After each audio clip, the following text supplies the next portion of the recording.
자, 우리 하나님의 말씀 함께 봅니다. 룻기서 1장 19절에서 22절입니다. 룻기서 2장 19절에서 22절 말씀 교독합니다. 이에 그 두 사람이 베들레헴에 갔더라.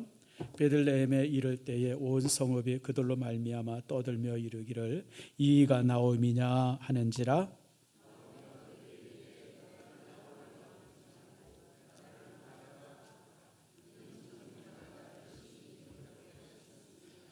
내가 풍족하게 나갔더니 여호와께서 내게 비어 돌아오게 하셨느니라.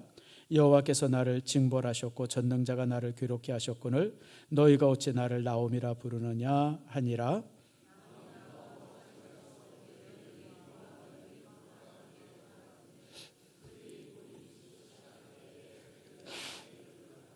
아멘. 기도합니다.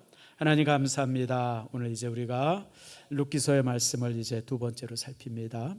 말씀을 나눌 때 우리 마음에 감동이 있게 하시고 우리 안에 뜨거움이 있게 해 주시옵소서.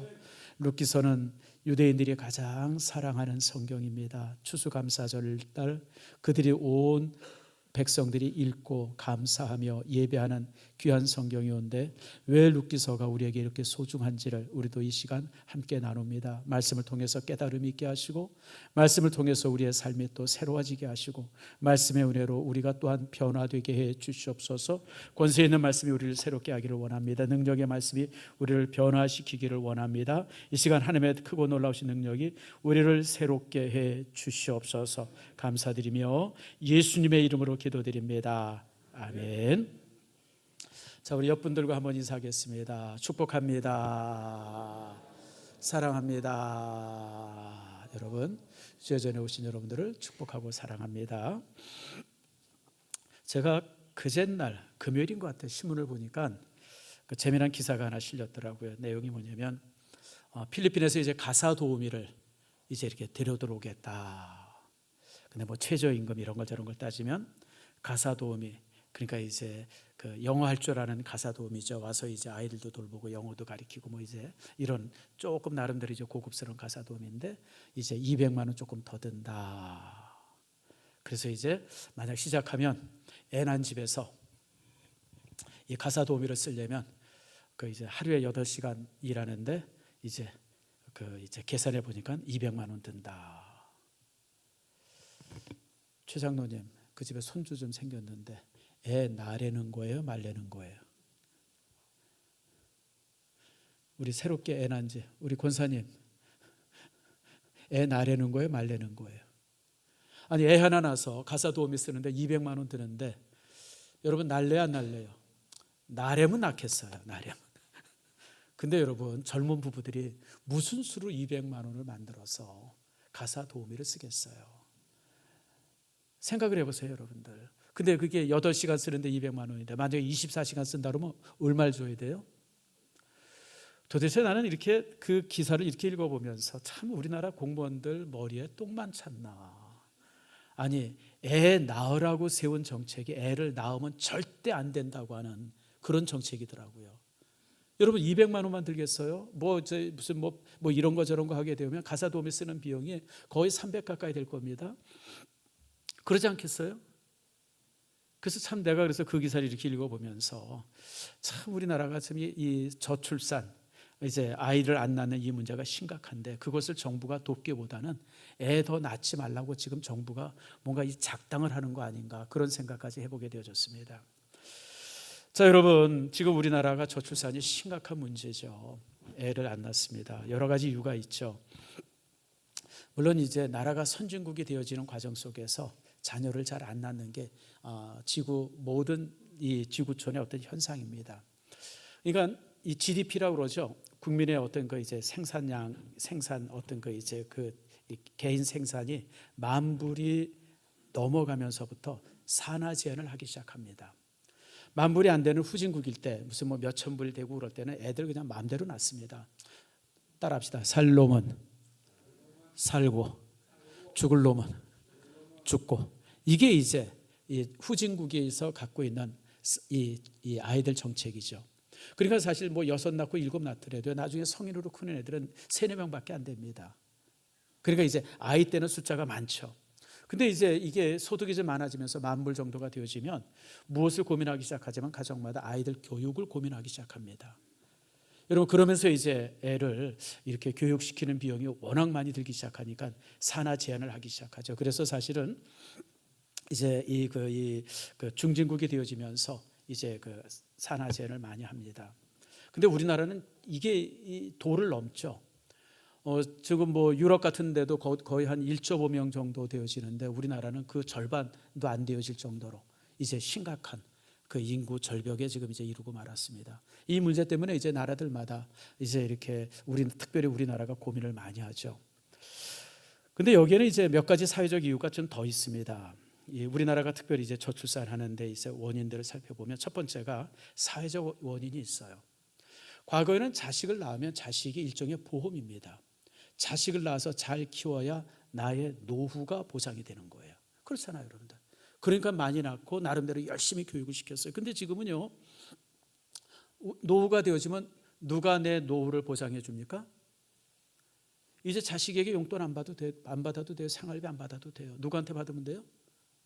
정부로부터 받으면 되잖아요. 여러분들 직장 생활하고 그리고 이제 어떤 그 연금 보험 꼬박꼬박 넣으면요, 은퇴하면 200, 300씩 국가에서 나와요. 어느 자식이 200, 300을 줍니까? 그래서 국가가 효자가 됐어요. 그러니까 이제는 자식 키우는 것이 필수가 아니고 선택이에요. 그냥 가정의 행복을 위해서, 부부의 행복을 위해서 하나 낳아서 키울까 말까 지금 이러는 상태가 지금 시대가 되어지고 말한 겁니다. 뿐만 아니라 여러분, 교육비가 얼마나 비싸요? 얼마 전에 통계를 보니까 아이 하나 키워서 대학까지 보내면요, 대학까지 보내는데 드는 비용이 2억이랍니다. 거기다가 결혼을 시키면 얼마가 더 붙는지를 몰라요, 여러분들.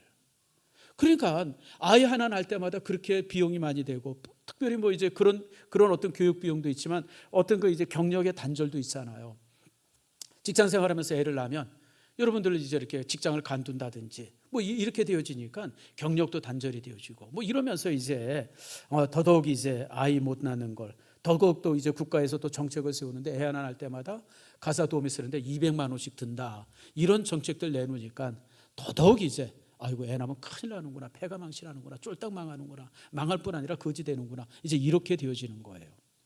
근데 제가 또 이렇게 가만히 좀 더 이렇게 깊이 생각해 보니까 뭐가 있냐면 이제 또 하나가 더 있어요. 그게 뭐냐면 행복 추구권이라는 겁니다. 우리나라 헌법에 보면 제10조에 모든 국민은 자기 행복을 추구할 수 있는 권리가 있다라고 하는 행복 추구권이 있어요. 지금까지는 그게 이제 별로 이렇게 중요하지 않았는데 요즘에 들어서 이제 굉장히 이제 부각이 되어집니다. 각자 자기의 행복을 추구할 수 있는 권리가 있다는 거예요. 지금까지는, 그동안은 많은 사람들이 가족의 행복을 위해서, 이웃의 행복을 위해서, 다른 사람들의 행복을 위해서 내 행복을 제한하는 그런 시대를 살아왔는데 이제부터는 그럴 필요가 없다는 거예요. 그런 시대가 되고 말이에요. 이제는 나의 행복을 위해서 다른 것들은 희생해도 된다는 거예요. 그러니까 여러분, 직장도요, 이제는 열심히 직장 생활 안 하려고 그래요. 제가 그 전에 한번 유튜브를 보니까 29살에 무슨 이제 퇴직하고 여행하다, 뭐 이런 게 유튜브에 실렸더라고요. 이게 뭔 소린가 그랬더니 뭐 대학 졸업해가지고 5, 6년 동안 열심히 일해가지고 대기업에 취직해가지고 열심히 일해서 돈 모아가지고 그거 가지고 이제 해외여행 뭐 몇 년씩 해외여행 다니겠다는 거예요. 옛날에는 꿈에도 생각하지 못했죠. 대기업 들어가면요 죽기 살기로 다녔는데 이제는 그런 관심이 없어요. 행복하게 살면 되는 거예요. 행복하게 살면. 이게 이제 그런 어떤 그 이기적인 모습들, 그런 것이 이 시대의 일종의 트렌드가 되어졌어요. 행복 추구권. 일본은 우리보다 더하다고 그러죠. 일본이 어느 정도 심각하냐면 일본은 청년들이 대기업 취직을 안 한답니다. 왜냐하면 새벽부터 저녁 늦게까지 일해야 되니까. 그리고 일본 청년들이 정규직 직원이 안 되려고 그런대요. 뭐가 하려면 알바하려고 그런대요. 알바. 그래서 알바해가지고 그냥 한 주일 하고, 그래서 돈 생기면 그거 가지고 먹고 살고, 돈 떨어지면 또 다시 가서 알바하고, 그 미래가 없는 거예요. 미래에 대한 그런 어떤 거 관심이 전혀 없는 거예요. 앞으로 우리 사회도 좀 그렇게 되지 않을까 싶을 정도로 염려되는 부분들이 많습니다. 아무튼 요즘 이제 뭐 다 종합해서 보면 결국은 뭐냐면 이기심입니다. 자기 행복을 위해서 이제 자녀도 필요 없고, 자기 행복을 위해서 가족도 뭐 별 관심이 없고, 그런 시대를 지금 우리가 지금 살고 있지 않나라고 하는 생각을 해보게 되어집니다. 이런 상황 속에서 룻기는 우리에게 새로운 시각을 가져다 줍니다. 나 개인의 행복보다 가족의 행복이 더 중요하고 내 개인의 그런 어떤 그 기쁨보다 내 가족의 기쁨을 더 소중히 여기는 그 나오미와 룻의 모습을 통해서 오늘 이 시간에 말씀을 이제 함께 나누는 그런 시간을 가지려고 합니다. 자, 먼저 이제 우리가 전주에 여러분들에게 드렸어야 하는 말씀인데 시간이 없어서 못 드렸는데 6절 말씀부터 우리가 이제 읽으면서 말씀을 시작합니다. 사실 오늘 본문은 6절에서 22절까지가 본문인데 너무 길어서 이제 끝에 부분 19절에서 22절만 읽었는데 먼저 우리가 6절을 읽겠습니다. 자, 같이 읽읍시다. 시작. 그 여인이 모압 지방에서 여호와께서 자기 백성을 돌보시사 그들에게 양식을 주셨다 함을 듣고 이에 두 며느리와 함께 일어나 모압 지방에서 돌아오려 하여. 자, 지금 이제 나오미가 이제 남편 죽고 자식이 둘 죽었습니다. 그리고 이제 집에 과부 셋만 남았습니다. 처참하게 되어졌죠. 그런데 누가 와서 소식을 전합니다. 떠나온 고향 베들레헴에 지금 뭐 말도 못하게 풍년이 되었다는 거예요. 몇 년 전부터 이제 비도 잘 내리고 몇 년 전부터 곡식이 잘 여물고 이래서 지금 뭐 아무튼 포교한 그런 모습이 되어졌다고 하는 소식을 와서 이제 전했던 겁니다. 10여 년 전 이제 고향을 떠난 지가 이제 10여 년쯤 됐는데 10여 년 전에 그렇게 흉년이 올 때 여러분 뭐 이 나오미의 가정만 떠났겠습니까? 여러 가정이 떠났을 거예요. 막 힘들고 고통스럽고 이러니까 야야야 떠나자 이래가지고 여리저리 떠난 사람들이 꽤 있었을 겁니다. 그런데 끝까지 고향을 지킨 사람들이 있었습니다. 버틴 사람이 있었어요. 이게 하나님의 땅인데 하나님의 영토인데 하나님께서 주신 마을인데 그러면서 끝까지 버틴 사람들이 있었는데 결국 그들이 버티다가 이렇게 풍년을 맞이했던 겁니다. 큰 풍년을 맞이해서 지금 이제 베들레헴이 그런 이제 마을이 되었다고 하는 그런 이제 이 소식을 이제 나오미에게 전해 주었습니다. 참 나오미가 그 소식을 들었을 때 얼마나 참 마음에 씁쓸했겠습니까? 자기가 조금만 더 버티고 견뎠으면 지금 이 풍년을 이렇게 맞이했을 텐데 그걸 못 참고 그냥 성급하게 땅 팔고 집 팔아가지고 그냥 이민 와가지고 남편 죽고 자식 둘 죽고 그냥 과부셋만 덩그러니 남아서 정말 이렇게 비참한 모습으로 이렇게 떨어진 자신들의 모습을 바라봤을 때 얼마나 참 가슴이 답답하고 후회가 많이 됐겠어요. 여기서 우리가 이제 하나 살필 게 있습니다. 인내라고 하는 단어입니다. 인내란 참고 견디는 겁니다. 어떻게 생각하면 바보처럼 기다리는 겁니다. 살면서 너무 쉽게 결정하고 너무 쉽게 포기하는 것은 제가 볼 때는 그렇게 지혜롭지 못합니다. 그것이 얼마가 됐든 간에 참 이렇게 그 다른 사람들에게 우유부단하다고 하는 그런 책망을 들을지라도 어떤 문제 앞에 조금 더 기다려보고 더 기다려보는 것이 삶의 지혜입니다. 한국 사람들이 조금 이제 급하다 그래요. 여러분 한국 사람들이 급하지만 한국 사람이 조급하지는 않습니다. 조급한 것과 급한 건 다르죠. 한국 사람들이 급한 이유는 환경 때문에 그렇습니다. 어제 비 온 거 아시는 분 한번 손 들어보세요. 밤에 비 온 거 아시는 분. 손 드는 사람이 한두 분 있는데 왜 이렇게 늦게 자요? 12시 넘어서 1시, 2시쯤에 비가 좀 왔었어요. 한국의 날씨가 그래요. 따뜻하다가 갑자기 추워지고 그냥 갑자기 바람 불고 태풍 불고 홍수 나고 그래서 우리 대한민국이라고 하는 나라는 이 환경적으로 굉장히 나쁜 나라입니다.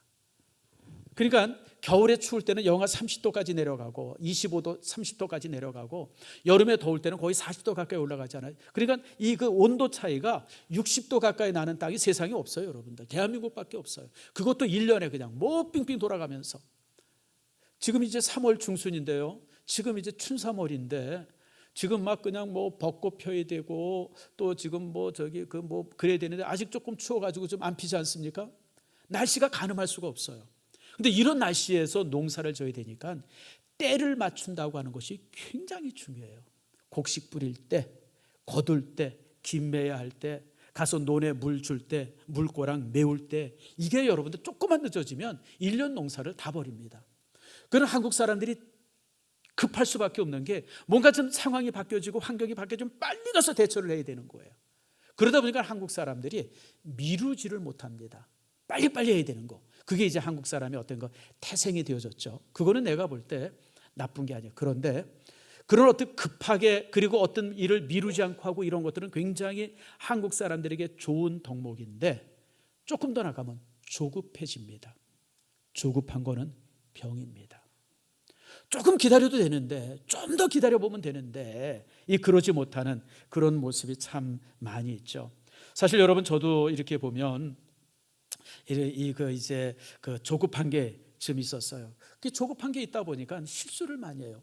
말에 실수도 많이 하고 뭔가 일을 추진하면서 이렇게 실패한 일들도 종종 있고. 그래서 여러분들 기다리는 것이 지혜입니다. 기다리고 더 기다릴 줄 아는 게 그게 지혜라고 하는 거 여러분 기억하시길 바랍니다. 그래서 갈라디아서 5장에 보면 여러분 성령의 9가지 열매 중에서 여러분 인내가 그 안에 들어가 있는 이유가 뭐냐면 기다리는 것이 신앙의 지혜 중에서 아주 중요하기 때문에 그렇습니다. 여러분 제가 살아보니까요 항상 인생이 그렇더라고요. 재앙이라고 하는 것은 굉장히 급하게 옵니다. 눈깜빡할 사이에 재앙이 옵니다. 좋지 않은 일은요 하루아침에 다가옵니다. 하루아침에. 근데요 기적은 따랍다. 천천히 일어난다. 그게 인생에 있어서 변하지 않는 진리예요. 제가 며칠 전에 이제 책을 한 권 이렇게 읽고 있는데 그 책 제목이 뭐냐면 불변하지 않는 뭐 인생의 진리 뭐 이런 책의 제목이에요. 그 중에 이제 한 챕터가 그 내용이더라고요. 그러니까 여러분 인생에 있어서 불변하지 않는 진리가 있어요. 1000년 전에 살든 만년 전에 살든 지금 살든 간에 재앙이라고 하는 것은 삽시간에 다가와요. 삽시간에. 근데 기적은요 한참 있다가 일어나요. 급하면 여러분 기적을 못 봅니다. 자, 우리 고린도전서 10장 13절 우리 한번 다 찾아봅시다. 고린도전서 10장 13절입니다. 자, 이건 한번 찾아서 우리가 한번 읽어볼 필요가 있어요. 아주 중요한 말씀이기 때문에. 고린도전서 10장 13절 다 찾았죠?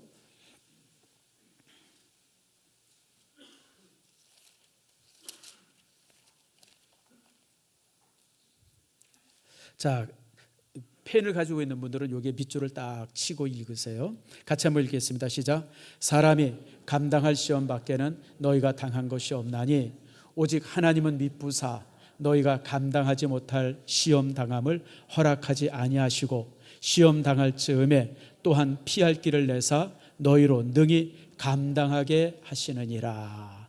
아멘. 여러분 이게 인생의 진리입니다. 우리가 이 땅에 살면서 시련이 참 많습니다. 여러분 산다고 하는 것이 쉽지 않아요. 여러분 산다고 하는 것이 얼마나 힘듭니까? 시련이 가득하죠. 그런데 우리가 그런 시련을 당하거나 시험을 당하거나 어려움을 당하는데 언제나 그런 어려움이 두 가지의 조건이 항상 함께해요. 첫 번째, 감당할 만한 시련이고 두 번째, 항상 그 시련과 함께 피할 길이 주어진다고 하는 거예요. 아멘 하십니까? 언제나 피할 길. 근데 문제는 뭐냐면 이 피할 길이 급하면 안 보여요. 급하면 안 보여요. 뭐 물건 찾을 때 꼭 필요한 게 갑자기 잊어버릴 때가 있죠. 저도 이제 우리 집에 보면 저도 가끔 잊어버리죠. 우리 집 사람들 가끔 잊어버려요. 여보 뭐 없다고 그러면 이게 당연히 있어야 될 게 없어요. 그럼 어디 있어요? 당연히 있어야 될 것이 없으면 어디에 있어요? 따라합시다. 눈앞에 있다. 항상 눈앞에 있어요. 제일 가까운 데 있어요. 앉아있던 자리에 있는데 그게 안 보이는 거예요. 급히 나가려고 그러면 자동차 키가 왜 이렇게 안 찾아요? 어디 있어요? 호주머니에 있잖아요. 급하게 나가려고 그러는데 휴대폰이 없어요. 이게 어디 있나? 막 찾아보는데 어디 있어요? 화장실에 있잖아요. 여러분 있는 자리에 있는데 급하면 이게 안 보이는 거예요. 인생의 문제도 똑같습니다. 시련이 확 닥치고 어려움이 탁 닥치면 하나님이 답을 딱 주셨는데 피할 길을 딱 주셨는데 그게 안 보여요. 그래서 안 보이다 보니까 막 그냥 대충 아무렇게나 결정하고 막 결정하고 그러다 보니까 나중에 낭패를 당할 때가 종종 있어요. 조금 더 기다려보면 되는데 여러분 나홈의 가정이 그랬어요. 여러분 그렇게 흉년이 들고 이러고 그랬을 때 막 어려울 때 이게 하나님의 땅인데 하나님이 함께 하시는데 기다려봐야지. 좀 더 기다려봐야지. 그리고 1년 2년만 기다렸으면 당연히 풍년이 오는데 그 1, 2년을 기다리지 못한 거예요. 그냥 팔아치우고 떠나버린 겁니다. 사랑하는 성도 여러분, 기다리는 게 실력입니다. 우리 교회도 사업하는 장로님들, 지사님들 참 많이 있습니다. 제가 그분들에게 항상 하는 얘기가 그거예요. 기다려보세요. 더 참고 버텨보세요. 버티는 게 실력입니다. 재주 많은 게 실력이 아니에요. 이것저것 잘할 줄 아는 게 실력이 아니에요. 진짜 실력은 끝까지 버티는 거예요. 버티고 더 버티고 마지막 순간까지 버티는 거예요. 그런 버팀이 진짜 실력이죠. 재주가 실력 아닙니다. 사랑하는 성도 여러분, 여러분의 삶 속에 살다 보면 별일이 다 있죠. 그럴 때마다 항상 버틸 수 있기를 축복합니다. 버티는 게 실력입니다. 버티는 게 실력이에요. 자, 그러면서 이제 오늘 여기 보니까 이제 나오미가 그 소식을 듣고 두 며느리와 함께 일어나서 모압 지방에서 돌아오려 하여, 다시 말하면 이제 집에 이 고향으로 돌아가려고 이제 그들이 이제 떠나려고 작정을 하고 일어섰습니다. 저는 이 모습 속에서 참 이렇게 신앙의 모습을 보게 되어지죠. 자, 여러분, 고향으로 돌아간다고 하는 것이 참 쉽지가 않죠. 사람이 큰 어려움을 당하고 힘듦을 달명하면 고향에서 떠납니다. 왜냐하면 수군거림이 많기 때문에 그래요. 자, 생각을 해보세요. 지금 이제 고향을 떠났어요. 떠난 지 10년 됐어요. 남편 죽었어요. 아들 둘 됐어요. 아들 둘 죽었어요. 며느리가 있는데 이 며느리가 이방의 여인이에요. 모압 여인이에요. 그 당시 지금도 마찬가지지만 유대인들은 절대 이방인들과 결혼하지 않습니다. 그런데 그 이방의 여인을 데리고, 특별히 모압 여자, 그 국가 간에 서로 원수인 나라인데 거기서 이제 두 여자를 데리고 이제 같이 왔을 때 여러분 얼마나 많은 얘기가 많겠습니까? 수군거림이 얼마나 많겠어요. 남편을 잡아먹고 아들 잡아먹은 여자라고 하는 수군거림도 있을 것이고, 아이고 모압 여자 데리고 왔어, 이방 여자들 데리고 왔어, 과부 셋이 못 때문에 왔어, 뭐 별별 얘기가 많을 거예요. 그런데 고향을 향해서 떠났어요. 무슨 얘기인지 아세요? 포기하지 않는 거예요. 아무리 힘들어도 아무리 어려워도 자신의 인생은 포기하면 안 돼요. 여러분, 내 인생의 주인이 누구예요? 나예요. 여러분들, 내가 나를 포기하면 안 돼요. 어떤 일이 있어도 자신의 일은 끝까지 마지막 순간까지 쥐고 있어야 돼요. 나오미는 포기하지 않습니다. 자, 여러분, 나오미가 의지할 게 아무것도 없잖아요. 여러분, 이방 여인 둘, 며느리 둘, 그것도 과부, 자기도 과부. 아마 이 당시 나오미의 나이가 이제 한 60 넘었을 겁니다. 그런 나이, 뭐 이런 거 저런 거 살펴보면 뭐 자신에게 남아있는 것은 아무것도 없었어요. 그럼에도 불구하고 나오미가 고향을 향해서 출발합니다. 포기하지 않는 거죠. 또 여기서 우리가 하나 볼 수 있는 것은 이제 하나님을 떠나서는 아무것도 할 수 없다고 하는 사실을 이제 나오미가 깨닫고 다시 하나님의 품으로 돌아오는 겁니다. 여러분, 회개는 살던 방향을 바꾸는 게 회개입니다. 우리 회개 그러면 그냥 막 울고불고 하나님 잘못했어요, 그냥 용서하세요, 이게 회개. 그건 회개가 아니고 후회입니다. 후회예요, 후회. 그러니까 회개를 한번 하고 나서도 항상 와서 그냥 이게 시원하지 않으니까 똑같은 걸 또 회개하고 또 회개하고, 그런 이유가 뭐냐면 삶의 자리는 그대로 있으면서 후회만 하기 때문에 그래요. 회개란 방향을 바꾸는 거예요. 지금까지 살아왔던 방향을 바꾸는 겁니다. 지금까지 나오미는 이방 땅에서 그 이방인들과 함께 살았는데 이제는 방향을 바꿔서 하나님을 향합니다. 여러분, 이것이 바로 진정한 믿음의 모습임을 우리가 이제 보게 되어집니다. 자, 그런데 이제 여기서 이제 문제가 생깁니다. 그 문제가 바로 뭐냐면 두 며느리예요. 여기서 갈등이 생깁니다. 무슨 갈등이냐면, 자, 이제 과부 셋이 가지 않습니까? 그 당시 이제 나오미의 나이가 60이 넘었어요. 지금이야 뭐 60이야 뭐 이렇게 창창하고 괜찮은 나이지만 여러분, 지금 이게 3,000년 전입니다. 아주 옛날 얘기입니다. 그 당시 60이라고 그러면 평균 수명이, 그 고대 시대 때 평균 수명이 32살입니다. 32살, 35살. 평균 수명을 배로 넘긴 나이거든요. 그러니까 여러분들 그 나이에 참 이렇게 오면 이제 거지밖에 더 되는 것밖에 없죠. 즉 거지로서 이제 오게 되어지는데 이제 두 며느리가 걸리는 겁니다. 왜 걸리냐면 자신이 고향에 돌아올 때 며느리가 있어야 돼요. 왜냐하면 먹고 살아야 되기 때문에. 며느리가 가서 구걸해 와야 되기 때문에. 그러니까 며느리를 데리고 와야 자기가 살아요. 근데 문제는 뭐냐면 이 며느리가 같이 오게 되면 이방인이라고 하는 것 때문에 동네 사람들한테 말할 수 없이 멸시를 당해야 돼요. 그러니까 며느리들은 어머니 따라서 오지만 와서 살면, 와서 그 시어머니랑 산다고 하는 것이 하루하루가 지옥 같은 삶이에요. 이방인이기 때문에 사람들이 뒤에서 수군거리고 욕하고 멸시하고 공동체 안에 포함시켜주지 않고, 여러분 그 삶을 살아야 되는데 그 삶이 눈에 많이 보이는데, 이게 이제 나오미가 여기서 이제 고민이 되어진 거예요.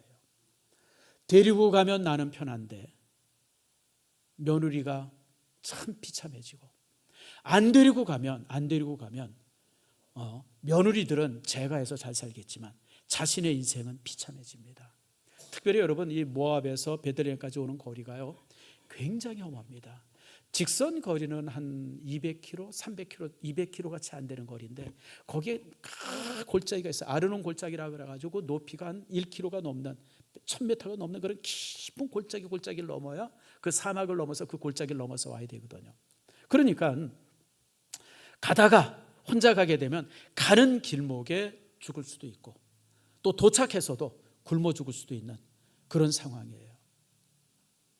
여러분 같으면 어떻게 해야 돼요? 여러분 같으면 어떻게 하겠어요? 내가 죽더라도 며느리들 가서 제가 시켜야 되겠다 그 생각하겠어요? 아니면 아이고 그래도 며느리 데려가야 그냥 먹고 살 수 있지 그런 생각 같겠어요? 이게 지금 우리 생각이 아니라 현실이 그렇다고 그래 보세요. 여러분들, 함께 가면 내가 살고 상대방은 추해지고, 내가 혼자 가면 상대방은 좋아지지만 나는 정말 이제 정말 추하고 아주 그냥 나락에 떨어진 삶을 살게 되어질 때 여러분 어떻게 결정하겠습니까? 사실 이게 쉽지 않은 결정이에요. 이런 것 갖다 진퇴양난이라 그래요. 이럴 수도 없고 저럴 수도 없고, 이렇게 하기도 힘들고 저렇게 하기도 힘들고, 그 고민 속에 있다가 이제 나오미가 이렇게 얘기합니다. 8절 말씀 한번 여러분 룻기서 1장 8절 말씀 펴보세요. 나오미가 두 며느리에게 이르되 너희는 각기 너희 어머니 집으로 돌아가라. 다시 말하면 친정으로 가라고 두 며느리를 보냅니다. 참 저는 이 모습 속에서 이 룻의 어떤 그 사랑을 보죠. 비록 내가 가는 길에 죽을 수도 있고, 가서도 또 이렇게 굶어 죽을 수도 있지만 나 때문에 두 며느리가 희생당하는 것은 도저히 볼 수가 없다. 그래서 두 며느리를 친정으로 가라 그래요. 왜냐하면 그들의 이 걸음에는 전혀 그 어떤 희망도 없기 때문에 그래요. 두 며느리가 만약 유대인 여인이었다면 같이 가도 상관이 없어요. 왜냐하면 유대인 여인이니까 합법적으로 그 결혼할 수 있기 때문에. 근데 이들은 이방의 여인이기 때문에 제가 한다고 하는 것 자체가 이 베들레헴에서는 여러분 꿈도 꿀 수 없는 일입니다. 그냥 멸시받고 거기서 거지처럼 살다가 죽을 수밖에 없는, 그게 이제 상황이에요. 그런 사람들을 분명히 알았던 나오미는 두 며느리를 향해서 고향으로 돌아가라고 강권합니다. 가라. 너희들 나와 함께하는 것이 절대 좋은 게 아니다. 지금까지 나한테 잘해왔던 거 그것만 해도 참 감사하다. 이제 어머니 댁에 가서 너희들은 결혼해서 이제 이제 자식 낳고 남편 이제 보호받으면서 그렇게 다시 살라고 이제 보냅니다. 그럴 때 두 며느리들이 완강하게 거절합니다. 그럴 수 없습니다. 우리는 어머니와 함께 하겠습니다. 그러니까 나오미가 또다시 권합니다. 아니야. 지금 너희들 마음에 그럴 수 있지만 아니야. 너희들은 가야 오라. 가는 것이 오라. 그러면서 계속해서 강권을 합니다.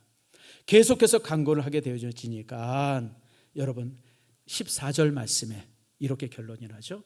같이 한번 읽습니다. 시작. 그들이 소리를 높여 다시 울더니 오르바는 그의 시어머니에게 입 맞추되 룻은 그를 붙쫓았더라.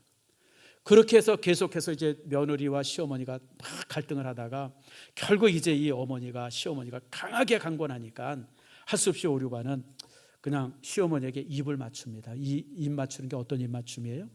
이별의 입 맞춤입니다. 그리고 이제 어머니 집으로 갑니다. 그런데 룻은 그를 어떻게 해요? 붙쫓았더라. 붙쫓았다는 게 무슨 말이에요? 그냥 쫓아간 게 아니라 붙들고 늘어졌다는 거예요. 어머니 나는 못 갑니다. 죽으면 죽었지. 어머니와 함께 죽든지 살든지 하지 내가 어머니 버리고 나는 못 갑니다. 그리고 붙쫓아떼는 거예요. 그게 붙쫓은 거예요. 그러면서 16절에 룻이 이렇게 말하죠. 룻이 이르되 내게 어머니를 떠나며 어머니를 따르지 말고 돌아가라 강권하지 마옵소서. 어머니께서 가시는 곳에 나도 가고 어머니께서 머무시는 곳에서 나도 머물겠나이다. 어머니의 백성이 나의 백성이 되고 어머니의 하나님이 나의 하나님이 되시리니. 이건 단순한 어떤 효를 넘어서 신앙적인 고백까지 이제 룻이 하고 있는 모습을 보게 되어집니다. 여러분, 우리가 저 같으면 그냥 오르바처럼 못 이기는 척하고 갈 것 같아요.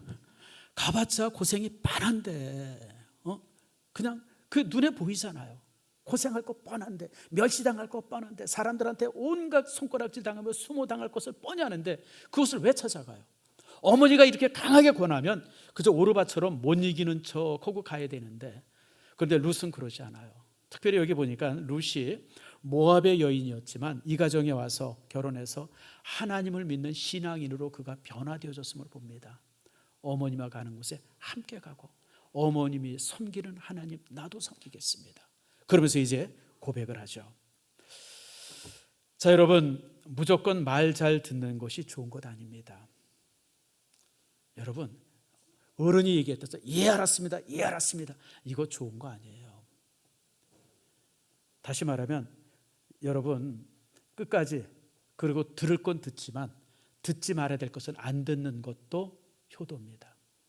종종 이제 부모님들이 제게 와서 상담할 때가 있어요. 아이고 목사님, 애들이 말을 안 들어요. 사춘기 넘어서면서부터 애들이 말을 안 들어요. 뭐 이러면서 막 그냥 고민스럽게 고민하는 분들이 있어요. 여러분, 아이들이 조금 크면, 조금 이제 사춘기가 되어지면서 애들이 말을 안 듣기 시작하죠. 심지어는 반항까지 합니다. 난감할 때가 있어요. 그렇게 이쁘던 애가 어느 날 갑자기 그냥 막 반항하고 그냥 막 뛰쳐나가고 막 이런 애들이 있어요. 골칫덩어리죠. 죽여요, 살려요? 머리 팍팍 깎아가지고 그냥 집에다 놓두고 싶기도 한데 이게 또 그럴 수도 없고. 네, 따라합시다. 감사하자. 감사하세요, 여러분들. 아이가 반항하고 아이가 말을 안 듣는 것은 이미 철이 들었다는 거예요. 아이가 자기 생각이 있다는 거예요. 지금까지는 아이들이 그냥 부모님이 얘기하면 예 맞습니다, 예 맞습니다 그러고 따라왔는데, 이제 나이가 이제 성숙하면서 이제 자기 생각이 있게 되어지면, 그리고 부모님의 생각이 다르고 어머님의 생각이 다르면요, 당연히 아이들이 거기에 대해서 거절할 수 있죠. 거절해야 되고. 이런 아이들이 나중에 크게 됩니다. 그럴 때 그 아이들을 부모들이 잘 잡아줘야 돼요. 그럴 때 아이들과 대화하면서 같이 이야기를 나누면서 타협하면서, 그러고 나야 되는데 그냥 무조건 억지를 하려고 그러니까 애가 가출하죠. 애가 반항하고. 그래서 여러분, 아이들이 부모님의 말씀을 잘 안 듣기 시작한다고 하는 것은, 그것은 축복입니다. 아이가 성숙했다는 겁니다. 아이가 성숙한 거예요. 자, 여러분, 예를 들어서 이럽시다. 제가 손자가 하나 있다고 합시다. 있으면 너무너무 좋겠어요. 한 10살 먹은 손자가 있어요. 내가 무슨 얘기를 하는데 이 손자가 앞에서 들으면서 예, 할아버지 말씀 참 맞습니다, 옳습니다 그런다 그러면 이게 좋아요, 나빠요? 할아버지가 되게 좋을 것 같아요. 아니에요, 여러분들. 내가 70이고 나이가 70이 다 돼가고 아이가 지금 10살이면 세월의 차이가 60년의 차이가 나는데, 아이가 내 말에 동의한다 그러면 아이가 늙은 거예요. 생각이 없는 거예요. 아니, 세상에 70 먹은 노인이 얘기하는데 예 맞습니다, 할아버지가 뭐 최고입니다, 땡큐입니다. 아니면 아이가 아주 비겁하든지 그렇게 해서 용돈을 좀 타려고 머리를 쓴 거라든지 뭐 그런 것이 정상적이지 않아요. 여러분, 아이가 커가면서요, 부모 세대에 반항할 줄 알아야 합니다. 그게 잘 크는 겁니다. 저는 우리 노회에서 목사 안수 받는 친구들을 제가 항상 면담을 합니다. 이제 1년에 보통 2명, 3명씩 목사 안수를 새로 받거든요. 그럼 제가 항상 면담을 합니다. 면담할 때 제가 꼭 물어봅니다. 지금 너희 목사님이 하고 있는 목회에 대해서 너는 어떻게 생각하냐? 그럼 이놈들이 머리가 좋아가지고요, 최고입니다, 우리 목사님 그냥 뭐 최고. 그러면 내가 야단을 되게 칩니다. 얘라 이놈들아, 이 쓸모없는 놈들. 지금 너희들 교회 목사님이 50대 60대고 너희들이 지금 30대인데 세월의 차이가 30년 나는데 30년의 갭의 차이가 나는데 그 늙은 목사님의 목회가 마음에 다 든다고 그러면 니들이 뭐가 젊은 거야. 애늙은이지. 니들이 나가서 무슨 교회를 맡고 무슨 목회를 하겠어. 제가 그래서 야단을 칩니다. 인격적으로 존경을 해야죠. 담임 목사님이니까. 정말 섬겨야 되고 존경을 해야 되지만 목사님의 목회가 항상 뭔가 좀 저렇게 하는 게 아닐 것 같은데 이런 뭐가 있어야 돼요. 그게 청년 아니에요? 여러분 어떻게 생각하세요? 나한테 그러면 잘리기는 해요. 그러나 기분 나쁠지라도 그걸 받아들여야 돼요. 여러분들 그게 어른이고. 그렇잖아요. 여러분들. 여러분 만약에 여러분이 회사 사장인데 말입니다. 여러분이 탁 한마디만 하면 그냥 밑에 청년 애들이 그냥 막 총알같이 움직이고 그냥 시키는 대로 탁탁 하면 그런 청년들 뒀다가 뭐에다 써요? 적어도 청년이라고 그러면 날 넘어서이죠. 그렇잖아요, 여러분들. 내가 60이고 70이면 지금 20대 30대 청년이 뭔가 일을 한다고 그러면 나를 넘어서야 돼. 나를 넘어서야 돼. 배운 게 나보다 많고 여러분 가지고 있는 지식이나 아이디어나 이런 게 나보다 훨씬 많으면 날 뛰어넘어이죠. 그런 애들이 진짜 애들이지. 여러분 생각은 어때요? 맞죠, 여러분들? 저는 그래서 얌전한 애들을 별로 안 좋아해요. 물론 좋아도 해요. 편하니까. 근데 여러분 걔네들은 쓸모없는 애들이에요. 사회의 혁신이나 사회의 변화를 못 일으킵니다. 반항할 줄 알고 막 들이박을 줄도 알고. 여러분 이런 애들이 좋은 애들이에요. 물론 우리가 감당하기 어렵죠. 솔직히 그런 사람들이 있으면, 그런 청년들이 있으면 저도 감당이 잘 안 돼요. 그러나 여러분들 보호하세요. 그런 애들 지키세요. 그리고 기대하세요. 여러분 그런 아이들이 나중에 큰일 합니다.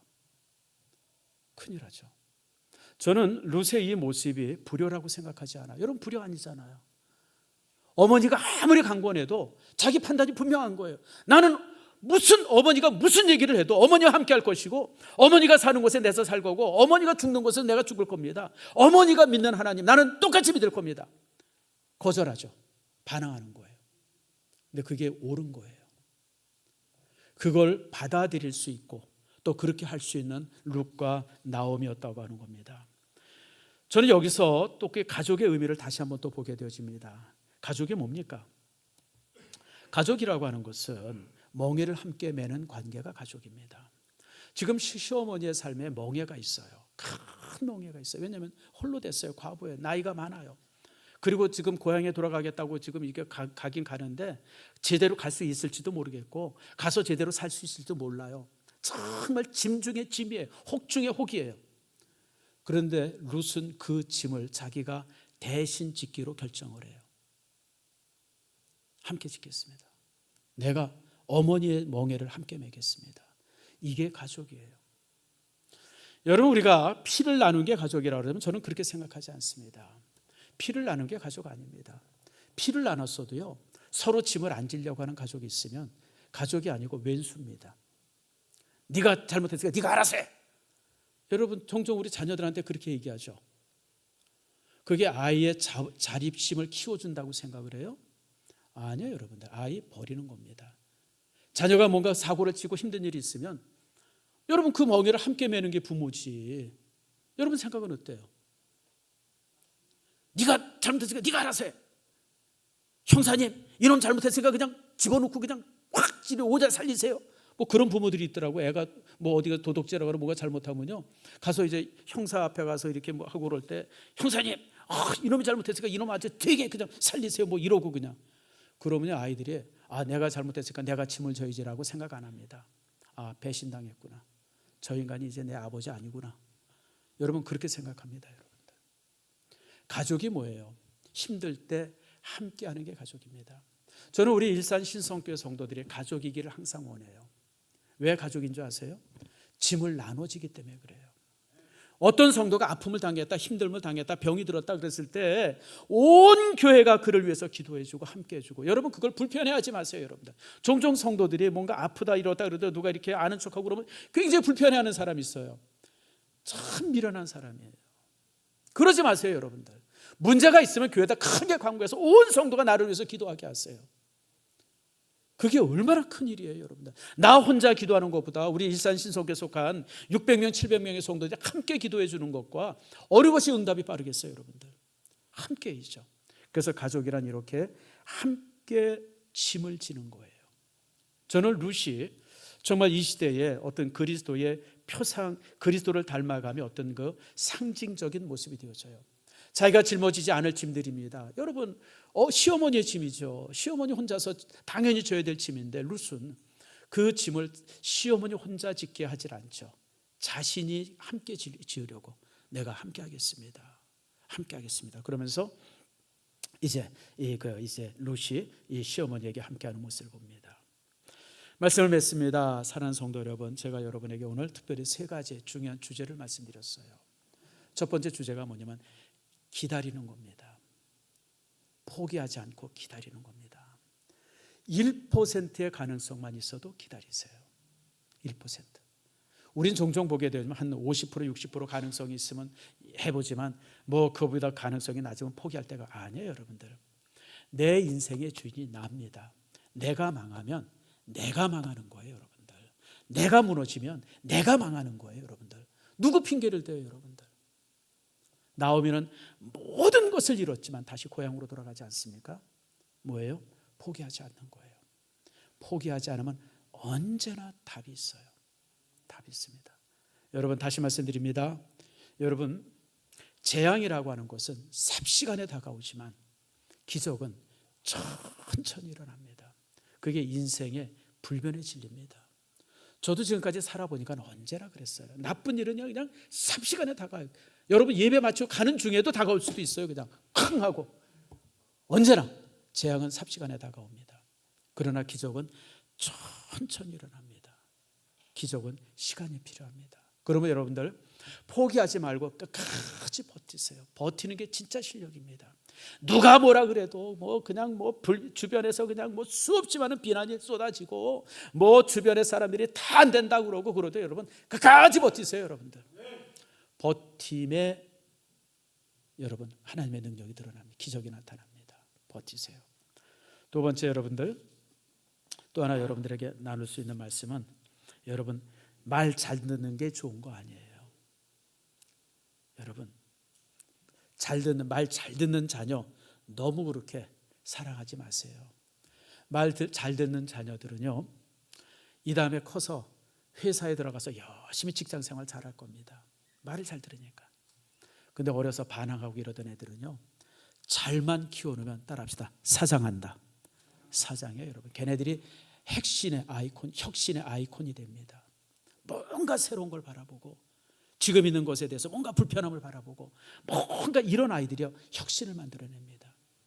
우리나라 교육의 약점이 뭐냐면 말 잘 듣는 사람들만 키워내요. 그러니까 우리나라 산업에 혁신이 항상 부족해요. 그게 지금 우리나라 산업에 있어서 제일 큰 문제라고 그러지 않습니까? 근데 미국 보세요. 미국은 그냥 혁신적인 일들이 그렇게 많이 일어나요. 그러니까 세계에서 유명한 것들 무슨 의학이나 과학이나 이런 부분들에 있어서 뭔가 새로운 게 만들어졌다 그러면 거의 90%가 미국이에요. 근데 이 유교 문화권에 있는 나라들, 우리나라 그렇죠, 일본 그렇죠, 중국이 또 대표적이에요. 이런 나라들은 그냥 말 잘 듣는 게 그냥 덕이에요. 그러니까 시진핑 저런 사람들이 저 난리를 치는데도 그냥 공산당이 저 난리를 치는데도 그냥 쥐죽은 듯이 있는 게 이게 애국이라고 생각을 해요. 그러니까 여러분 중국 보세요. 중국 저러다가 또 망해요, 여러분들. 여러분 아세요? 중국의 그 긴 역사 동안에 200년 이상의 왕조를 가졌던 나라는 딱 한 번밖에 없습니다. 한 나라 하나밖에 없었고요. 다른 모든 나라들은 200년 이상 역사를 못 가집니다. 당나라, 송나라, 무슨 명나라, 청나라, 원나라 다 200년 안에 다 무너져요. 왜 그런지 아세요? 혁신이 없기 때문에 그래요. 그냥 순종만 하다가.